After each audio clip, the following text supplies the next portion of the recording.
ధరణి పేరిట కాజీపేట డిప్యూటీ తహసీల్దార్ ఆర్డి శర్మ భూదందాకు తెరలేపారు. ధరణిలో భూములకు మ్యూటేషన్ చేస్తానని, తక్కువ ధరకే ఇప్పిస్తానని 20 లక్షలకు పైగా వసూలు చేశారు. కాజీపేట మండలం మడికొండ శివారులోని 1783 సర్వే నెంబర్ భూమి ఇప్పిస్తానని లక్షల్లో వసూలు చేశారు.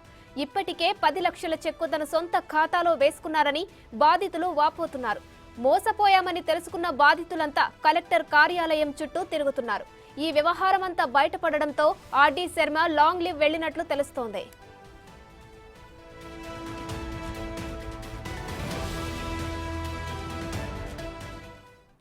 ధరణి పేరిట కాజీపేట డిప్యూటీ తహసీల్దార్ ఆర్డి శర్మ భూదందాకు తెరలేపారు. దీనికి సంబంధించిన మరిన్ని డీటెయిల్స్ మా ప్రతినిధి వేణు అందిస్తారు. వేణు,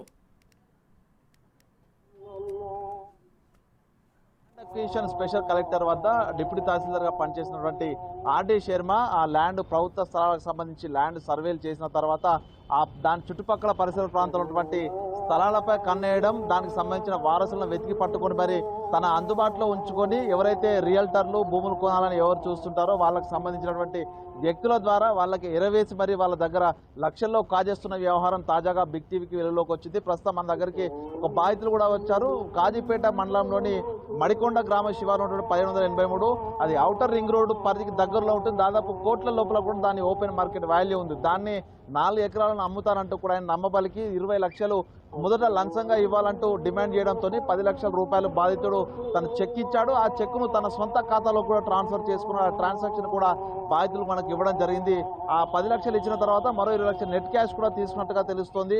బాధితులు ఆ 20 లక్షలు ఇచ్చిన తర్వాత కూడా దాదాపు సంవత్సరం నుంచి ఆయన ఇబ్బంది పెడుతూ ఇప్పటి వరకు కూడా మ్యూటేషన్ చేయకపోవడంతో ల్యాండ్కు సంబంధించి ఎటువంటి సమాధానం సరిగా చెప్పకపోవడంతో మోసపోయాని తెలుసుకొని దాదాపుగా 6 నెలల నుంచి కూడా కలెక్టర్ కార్యాలయం చుట్టూ తిరుగుతున్నారు. అయితే వాళ్ళు వచ్చిన విషయం తెలుసుకోగానే వెంటనే ఆ ఆర్డి శర్మ అక్కడి నుంచి పారిపోవడం, తాను అక్కడి నుంచి వెళ్ళిపోవడం, తాను లేనంటూ చెప్తూ ఫోన్లో సమాధానం చెప్తూ కూడా తప్పించుకు తిరుగుతున్నట్లు కూడా బాధితులు చెప్తున్నారు. ఇక గత 2 నెలల నుంచి కూడా తీవ్ర స్థాయి లోపల బాధితులంతా కూడా ఏకమై ఆర్డి శర్మ వద్దకు వచ్చే ప్రయత్నం చేయకుండా దాదాపు 2 నెలల నుంచి ఆయన లాంగ్ లీవ్లో ఉన్నట్టుగా తెలుస్తుంది. 2-3 రోజుల క్రితం ఆయన తిరిగి డ్యూటీలో జాయింట్గా తెలుస్తుంది. అయినప్పటికీ కూడా బాధితులకు ఫోన్లకు స్పందించకపోవడము, తన వెనుక రాజకీయ నాయకులు పెద్దలు ఉన్నారంటూ కూడా వాళ్ళని బెదిరించే ప్రయత్నం చేయడం కూడా జరుగుతుంది. అయితే ఫోన్ కాల్స్ బాధితులు తనకు ఫోన్ చేసి సంప్రదించినప్పుడు కూడా కొంతమంది రాజకీయ నాయకులు, గత ప్రభుత్వ హయాంలో పనిచేసిన రాజకీయ నాయకులు తనకు ధరణి పేరిట దందా చేసినందుకు సహకరించినటువంటి గత ప్రభుత్వం పెద్దల పేర్లు కూడా చెప్తూ తప్పించుకున్నారో తెలుస్తుంది. ప్రస్తుతం ఈ విషయంపై కూడా ఉన్నతాధికారులు దృష్టి పెట్టాలంటూ కూడా బాధితులు అయితే కోరుతున్నారు. మొత్తం చూడాలి ఈ వ్యవహారంపై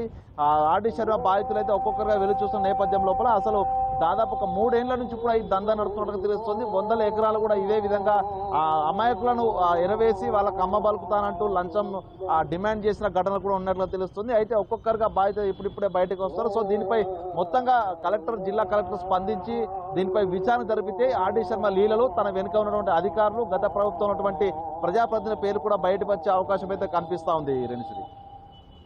థ్యాంక్ యూ వేణు.